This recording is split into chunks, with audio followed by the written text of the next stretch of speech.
Ganjar Pranowo dan Mahfud MD adalah dua nama yang sering disebut-sebut sebagai kandidat kuat untuk Pilpres 2024. Keduanya memiliki latar belakang, pengalaman, dan elektabilitas yang berbeda-beda.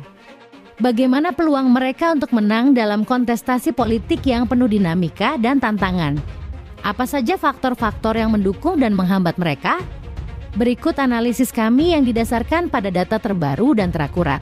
Ganjar Pranowo adalah Gubernur Jawa Tengah yang saat ini menjadi calon presiden (Capres) dari Partai Demokrasi Indonesia Perjuangan (PDIP). Ia telah mendapatkan dukungan dari beberapa partai politik lain seperti Partai Persatuan Pembangunan (P3), Partai Hanura, dan Perindo. Ganjar dikenal sebagai sosok pemimpin yang merakyat, visioner, dan inovatif. Ia juga memiliki track record yang baik dalam memimpin Jawa Tengah, salah satu provinsi terbesar dan terpadat di Indonesia. Mahfud MD adalah Menteri Koordinator Bidang Politik, Hukum, dan Keamanan (Menko Polhukam) yang sebelumnya pernah menjadi Ketua Mahkamah Konstitusi (MK) dan Ketua Mahkamah Agung (MA). Ia juga pernah mencalonkan diri sebagai capres pada tahun 2009, tetapi gagal lolos verifikasi. Mahfud dikenal sebagai sosok yang tegas, berintegritas, dan berkompeten dalam bidang hukum dan politik. Ia juga memiliki pengalaman yang luas dalam berbagai lembaga negara. Jika keduanya berpasangan dalam Pilpres 2024, maka mereka akan membentuk duet yang menarik dan seimbang. Ganjar akan menyediakan basis massa yang besar dari Jawa Tengah dan Jawa Timur, sementara Mahfud akan menambah kekuatan dari Madura dan Jawa Barat. Keduanya juga akan mewakili dua partai besar, yaitu PDIP dan Partai Kebangkitan Bangsa (PKB) yang merupakan partai Islam terbesar di Indonesia. Selain itu, keduanya juga akan menawarkan visi dan misi yang progresif, inklusif, dan demokratis untuk Indonesia. Namun, keduanya juga menghadapi beberapa hambatan dan tantangan dalam meraih simpati pemilih. Pertama, keduanya harus bersaing dengan kandidat-kandidat lain yang juga memiliki elektabilitas tinggi seperti Anies Baswedan, Prabowo Subianto, Sandiaga Uno, Ridwan Kamil, Erick Thohir, Airlangga Hartarto, KHY, dan lain-lain. Kedua, keduanya harus menghadapi isu-isu sensitif yang berkaitan dengan agama, etnisitas, ideologi, dan kinerja pemerintahan. Ketiga, keduanya harus membangun koalisi yang solid dengan partai-partai lain yang memiliki kepentingan dan agenda yang berbeda-beda. Berdasarkan data survei dari beberapa lembaga kredibel, Ganjar memiliki elektabilitas capres tertinggi di antara semua kandidat potensial. Ia mendapatkan persentase suara antara 20 hingga 30%. Sementara itu, Mahfud memiliki elektabilitas cawapres tertinggi di antara semua kandidat potensial. Ia mendapatkan persentase suara antara 10 hingga 20%. Jika keduanya berpasangan, maka mereka akan memiliki elektabilitas gabungan antara 30 hingga 50%. Tentu saja, elektabilitas ini masih bisa berubah-ubah tergantung pada dinamika politik yang terjadi hingga tahun 2024. Namun, dapat dikatakan bahwa Ganjar Mahfud adalah pasangan yang cukup kuat untuk bersaing dalam Pilpres 2024.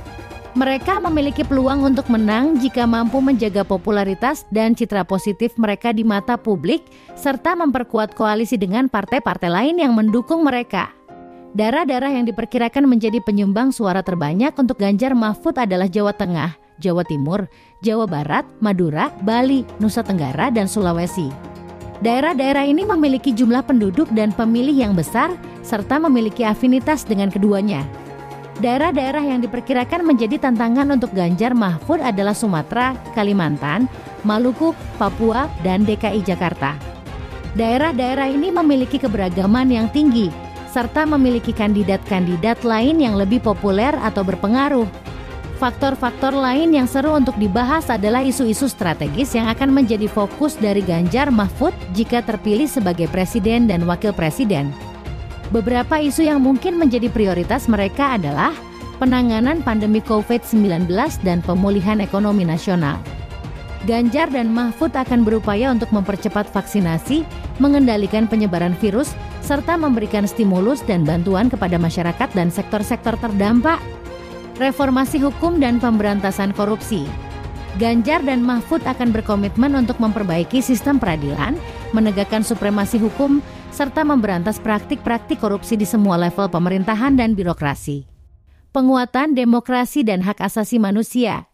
Ganjar dan Mahfud akan menjaga nilai-nilai demokrasi, toleransi, dan pluralisme di Indonesia. Mereka juga akan melindungi hak-hak dasar masyarakat, termasuk hak-hak perempuan, anak-anak, minoritas, dan kelompok rentan lainnya. Pembangunan infrastruktur dan konektivitas.